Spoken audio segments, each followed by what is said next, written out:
إن الحمد لله نحمده ونستعينه ونستغفره ونعوذ بالله من شرور أنفسنا وسيئات أعمالنا من يهد الله فلا مضل له ومن يضلله فلا هادي له أشهد أن لا إله إلا الله وحده لا شريك له وأشهد أن محمدا عبده ورسوله لا نبي ورسول بعده قال الله تعالى في كتابه الكريم أعوذ بالله من الشيطان الرجيم يا أيها الذين آمنوا اتقوا الله حق تقاته ولا تموتن إلا وأنتم مسلمون وقال أيضا يا أيها الذين آمنوا اتقوا الله وقولوا قولا سديدا يصلح لكم أعمالكم ويغفر لكم ذنوبكم ومن يطع الله ورسوله فقد فاز فوزا عظيما فإن أصدق الحديث كتاب الله وخير الهدي هدي محمد صلى الله عليه وسلم وشر الأمور محدثاتها فإن كل محدثة بدعة وكل بدعة ضلالة وكل ضلالة في النار. Alhamdulillah, para jamaah yang dirahmati oleh Allah Subhanahu wa taala. Kita bersyukur kepada Allah. Allah masih memberikan kepada kita taufik dan hidayahnya, sehingga di siang ini kita bisa melaksanakan kewajiban sebagai seorang muslim, yaitu salat Jumat. Salawat dan salam semoga senantiasa terlimpahkan kepada Nabi Muhammad sallallahu alaihi wasallam. Para jemaah yang dirahmati oleh Allah Subhanahu wa taala, hati manusia, hati yang kita miliki ini itu memiliki dua sifat, dua keadaan, yaitu hati yang kita miliki bisa menjadi hati yang sakit dan juga bisa menjadi hati yang sehat. Sebagaimana sabda Rasul sallallahu alaihi wasallam dalam hadis yang diriwayatkan oleh Imam Al-Bukhari dan Muslim, ala wa inna fil jasad mudghah idza salahat salahal jasadu kulluh wa idza fasadat fasadal jasadu kulluh ala wahyal qalb. Ketahuilah bahwa di dalam hati setiap raga manusia terdapat sebongkah daging, terdapat sebuah daging. Idza salahat, apabila daging ini baik, apabila daging ini sehat, maka sehatlah seluruh raganya, maka baiklah seluruh raganya. Wa idza fasadat, apabila daging ini rusak, apabila daging ini sakit, fasadal jasadu kullu, maka rusaklah seluruh raganya, seluruh tubuhnya. Ala wahyal qalbu, daging itu adalah hati. Maka para jemaah yang dirahmati oleh Allah Subhanahu wa taala, hati yang kita miliki memiliki sifat seperti tubuh, memiliki sifat seperti badan kita ini. Kalau kita melihat tubuh kita, melihat badan kita, ketika tubuh kita, raga kita ini sehat, maka akan semangat melakukan aktivitas, akan semangat melakukan kegiatan-kegiatan. Mau olahraga juga semangat, mau bekerja semangat, pasti akan mau, kita mudah untuk melakukan itu. Bahkan untuk istirahat juga kita bisa istirahat dengan baik. Mau tidur juga enak kita kalau tubuh kita ini sehat. Bahkan makan pun bisa kita. Mau makan ini bisa, mau makan sate bisa, mau makan pecel bisa, semua kita makan. Karena memang kondisi tubuh kita adalah tubuh yang sehat. Begitu juga para jamaah yang dirahmati oleh Allah Subhanahu wa taala. Hati memiliki sifat seperti tubuh kita. Apabila hati yang kita miliki ini, hati manusia itu sehat, maka mudah untuk melakukan ketaatan. Mau sholat sunnah dia mudah, mau sholat jamaah di masjid dia semangat, mau berzikir dia semangat, mau membaca Al-Quran dia semangat, mau melaksanakan ketaatan-ketaatan kepada Allah Subhanahu wa ta'ala juga semangat, karena memang hatinya sedang sehat. Maka seluruh tubuhnya pun akan sehat untuk melakukan ketaatan kepada Allah Subhanahu wa ta'ala. Ketika hati ini juga sehat, maka dia mudah untuk menerima makanan-makanan hati. Kalau tubuh kita sehat, makan sate bisa, makan pecel bisa, masuk semua, karena memang tubuh kita sedang sehat. Begitu juga hati kita. Kalau hati kita ini sedang sehat para jamaah, maka nasihat-nasihat itu mudah masuk. Membaca Al-Quran, membaca firman-firman Allah Subhanahu wa ta'ala, peringatan-peringatan itu langsung masuk ke dalam hati kita. Membaca hadis-hadis Nabi Muhammad sallallahu alaihi wasallam langsung masuk ke dalam hati. Karena memang hati dalam keadaan sehat, maka makanan-makanan apapun itu mudah masuk ke dalam hati kita. Makanan-makanan agama Islam, Al-Quran, hadis dan nasihat-nasihat itu mudah masuk ke dalam hati kita. Karena memang hati dalam keadaan sehat. Hati yang sehat juga akan mendahulukan urusan-urusan akhirat daripada urusan-urusan dunia. Para jemaah yang dirahmati oleh Allah Subhanahu wa ta'ala, lalu kata Rasulullah sallallahu alaihi wasallam, keadaan hati yang kedua, wa idza fasadat fasadal jasadu kullu. Apabila hati ini rusak, apabila hati ini sakit, maka sakitlah seluruh tubuhnya, maka rusaklah seluruh tubuhnya. Para jemaah yang dirahmati oleh Allah Subhanahu wa ta'ala, ketika tubuh kita sakit, para jemaah yang dirahmati oleh Allah Subhanahu wa ta'ala, mau ngapa-ngapain gak bisa kita. Mau bekerja kita juga susah. Mau olahraga juga kita amat susah. Mau aktivitas apapun juga susah. Mau tidur bahkan susah. Istirahat gak bisa. Mau jalan kaki juga gak enak rasanya ketika tubuh kita sakit, para jemaah yang dirahmati oleh Allah Subhanahu wa ta'ala. Mau makan makanan yang enak sekalipun kita gak bisa makan, tidak masuk itu. Mau sate, mau rawon, mau gulai, mau pecel, mau apapun itu, ketika tubuh kita sakit, para jamaah yang dirahmati oleh Allah Subhanahu wa ta'ala, itu gak masuk. Gak masuk. Karena memang kondisi tubuh kita sakit, para jamaah. Dikasih buah-buahan gak mau. Bahkan ada yang marah-marah ketika dipaksa untuk minum obat. Maka begitu juga hati kita, para jamaah yang dirahmati oleh Allah Subhanahu wa ta'ala. Kalau hati yang kita miliki ini sedang sakit, ada sakit di dalam hati kita, maka gak semangat kita membaca Al-Quran. Kita mau sholat jamaah di masjid, gak semangat, gak bisa. Karena memang hati kita sakit. Mau zikir, mau membaca Al-Quran, mau sedekah, itu susah kita untuk melakukan tersebut. Mau melakukan ibadah-ibadah tersebut kita susah. Begitu juga para jamaah yang dirahmati oleh Allah Subhanahu wa ta'ala. Kalau tadi tubuh yang sakit, nasihat tidak masuk, makanan-makanan tidak masuk karena tubuh kita sakit. Maka ketika hati sakit, para jamaah, dikasih ayat-ayat Al-Quran, gak masuk.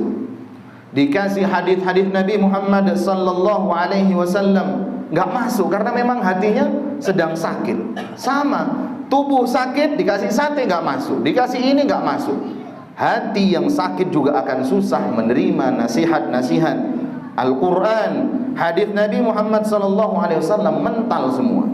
Karena memang hati yang ada di dalam tubuh kita sedang sakit. Maka para jemaah yang dirahmati oleh Allah Subhanahu wa ta'ala, di antara penyebab terbesar dosa adalah penyebab terbesarnya. Dosa dan maksiat menjadi penyebab terbesar hati kita menjadi hati yang sakit. Kata Rasulullah sallallahu alaihi wasallam dalam hadis yang diriwayatkan oleh Imam At-Tirmidzi, "Innal 'abda idza akhta'a khati'atan nukitat fi qalbihi nuqtatun sauda." Ketika seorang hamba bermaksiat kepada Allah Subhanahu wa ta'ala, ketika seorang manusia berbuat durhaka kepada Allah Subhanahu wa ta'ala, maka dititikkan satu titik hitam di dalam hatinya. Sampai kalau dia terus-terus bermaksiat, maka hatinya tertutup dengan noda hitam. Ketika hati sudah tertutup para jamaah yang dirahmati oleh Allah Subhanahu wa taala, maka apapun kebaikan-kebaikan akan susah masuknya. Allah juga menegaskan dalam surat Al-An'am, وَجَعَلْنَا عَلَى قُلُوبِهِمْ أَكِنَّةً أَن يَفْقَهُوا وَفِي آذَانِهِمْ وَقْرًا. Kami telah meletakkan tutupan di atas hati mereka sehingga mereka tidak memahaminya, dan kami letakkan sumbatan di telinga-telinga mereka. Hati sudah ditutup oleh Allah Subhanahu wa taala, maka nasihat-nasihat tidak akan masuk. Telinga sudah disumbat oleh Allah Subhanahu wa taala, maka juga nasihat-nasihat akan susah masuknya. Begitulah ketika kondisi hati sedang sakit. Maka para jemaah yang dirahmati oleh Allah Subhanahu wa taala, ketika hati kita masih ada iman walaupun sedikit, maka kita bersyukur para jemaah. Bersyukur kepada Allah Subhanahu wa taala. Ketika hati kita tersinggung dengan nasihat-nasihat, ketika hati kita merasakan tersinggung dengan ayat-ayat Allah Subhanahu wa taala, dengan hadis-hadis Nabi Muhammad sallallahu alaihi wasallam, maka di situ kita harus bersyukur karena Allah Subhanahu wa taala masih memberikan keimanan di dalam hati kita. Ada orang kasih nasihat tersindir, tersinggung dengan nasihat-nasihat yang diberikan. Ada orang membacakan firman Allah Subhanahu wa taala seperti ini, tersinggung hatinya. Ada dai, ada ustaz yang membacakan hadis-hadis Nabi Muhammad sallallahu alaihi wasallam, tersinggung, tersindir hatinya. Maka bersyukur yang seperti itu, maka di dalam hatinya masih terdapat keimanan kepada Allah Subhanahu wa taala. Ketika tubuh kita ada yang luka para jemaah, ketika diberikan obat, maka terasa perih dan sakit. Maka begitu pun juga hati kita. Ketika hati kita ada yang luka, ada yang sakit, diberikan nasihat, maka terasa perih. Maka bersyukur kepada Allah Subhanahu wa taala, mungkin Allah menyentuh hati kita dengan hidayah. Para jemaah yang dirahmati Allah Subhanahu wa taala, para ulama membagi orang yang tersinggung dengan nasihat, tersindir dengan nasihat ini menjadi dua. Dari faedah kisah-kisah para sahabat radhiyallahu anhum ajma'in, maka ada dua para jemaah orang yang tersinggung, tersindir dengan nasihat ini. Yang pertama ada Abu Jahal dan Abu Lahab.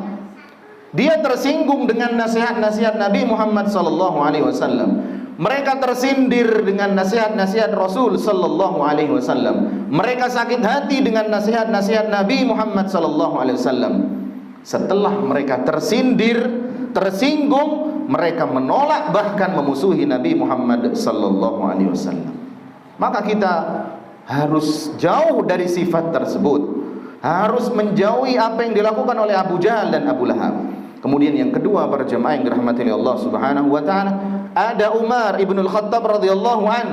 Ketika dia tersinggung dengan nasihat-nasihat, dia tersinggung dengan ayat-ayat Allah Subhanahu wa taala, kemudian dia menerima lalu beriman dan mengikuti.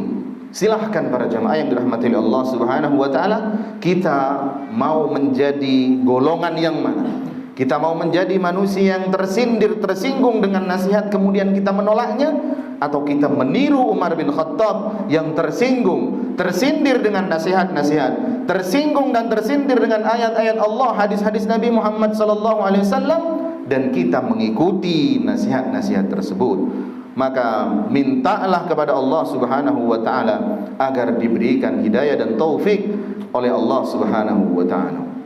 Kemudian yang terakhir para jemaah yang dirahmati oleh Allah Subhanahu wa taala, wajib bagi kita untuk senantiasa menasihati orang-orang di sekitar kita, keluarga kita, istri kita, anak-anak kita, saudara-saudara kita kaum muslimin. Maka kita harus bersabar ketika memberikan nasihat kepada mereka. Sama ketika seorang dokter para jemaah yang dirahmati oleh Allah, ketika dokter memberikan obat kepada pasiennya, ada yang langsung sembuh. Ada yang dikasih obat 3 hari baru sembuh. Ada yang dikasih obat 1 minggu baru sembuh. Ada kemudian dokter mengobati pasiennya berbulan-bulan, bertahun-tahun baru dia mendapatkan kesembuhan. Begitu juga para jamaah ketika kita memberikan nasihat kepada seseorang, nasihat kepada istri kita, kepada anak kita, kepada saudara-saudara kaum muslimin kita, ada yang langsung berubah. Ada yang seminggu baru berubah. Ada yang berbulan-bulan baru merasakan perubahan. Ada yang bertahun-tahun dinasihati, dikasih ayat-ayat Allah, dikasih hadis-hadis Nabi Muhammad SAW, bertahun-tahun baru kemudian berubah. Dokter itu para jamaah hanya mengobati, dan yang memberikan kesembuhan adalah Allah Subhanahu wa ta'ala. Dan kita hanya menasihati. Hidayah itu murni, mutlak urusan Allah Subhanahu wa ta'ala. Aqulu qali hadza astaghfirullah li wa lakum. Innal hamdalillah nahmaduhu wa nasta'inuhu wa nastaghfiruh wa na'udzu billahi min shururi anfusina wa sayyiati a'malina. May yahdihillahu fala mudilla lahu wa man yudlilhu fala hadiya lahu. Asyhadu an la ilaha illallah wahdahu la syarika lah wa asyhadu anna Muhammadan abduhu wa rasuluh. Para jemaah yang dirahmati oleh Allah Subhanahu wa taala, setelah kita mengetahui ada dua jenis hati manusia, ada yang sakit, ada yang sehat. Sebagaimana tubuh bisa sakit, bisa sehat. Ketika hati itu sehat, maka dia akan mudah untuk menggerakkan tubuhnya melakukan kebaikan-kebaikan. Ketika hati sehat, maka dia akan mudah mendapatkan hidayah, mudah menerima nasihat-nasihat dari orang lain. Akan tetapi sebaliknya, ketika hati kita ini sakit, maka kita akan berat, akan susah, akan malas melakukan ibadah. Dan kita ketika hati ini sakit, maka nasihat-nasihat itu susah masuknya. Akan mental semua nasihat-nasihat itu, tidak bisa masuk ke dalam hatinya. Maka para jemaah yang dirahmati oleh Allah Subhanahu wa taala, selalulah berdoa dan meminta kepada Allah Subhanahu wa taala agar Allah memberikan taufik kepada kita semuanya. Karena sekali lagi, hidayah, taufik adalah mutlak milik Allah Subhanahu wa taala. Sebagaimana Allah yang firmankan, innaka la tahdi man ahbabta walakinallaha yahdi man yasha. Kamu tidak bisa memberikan hidayah kepada orang yang kamu cintai, akan tetapi Allah lah yang memberikan hidayah tersebut. Bahkan Nabi Muhammad SAW tidak mampu memberikan hidayah kepada pamannya sendiri, karena memang kemampuan kita, tugas kita hanyalah menyampaikan. Hidayah itu urusan Allah Subhanahu wa ta'ala. Mudah-mudahan Allah Subhanahu wa ta'ala menjadikan hati kita hati yang sehat, hati yang taat, hati yang mudah menerima nasihat-nasihat dari Allah, menerima nasihat-nasihat dari Rasul sallallahu alaihi wasallam, dan kita bisa mengikuti, mengimani dan mengamalkan semua yang diperintahkan oleh Allah dan Rasulnya. Innallaha malaikatahu yusalluna 'alan nabiy, ya ayyuhalladzina amanu sallu 'alaihi wa sallimu taslima. Allahumma salli ala Muhammad wa ala ali Muhammad kama sallaita ala Ibrahim wa ala ali Ibrahim innaka Hamidum Majid. Allahumma arinal haqqa haqqan warzuqna ittiba'ah wa arinal batila batila warzuqna ijtinabah. Rabbana hab lana min azwajina wa dhurriyyatina qurrata a'yun waj'alna lil muttaqina imama. Allahumma inna na'udzu bika min ilmin la yanfa' wa min qalbin la yakhsha' wa min nafsin la tashba' wa min da'awatin la yustajabu laha. Rabbana atina fid dunya hasanah wa fil akhirati hasanah wa qina adzaban nar. Subhana rabbika rabbil izzati amma yasifun wa salamun alal mursalin walhamdulillahi rabbil alamin wa la dzikrullahi akbar.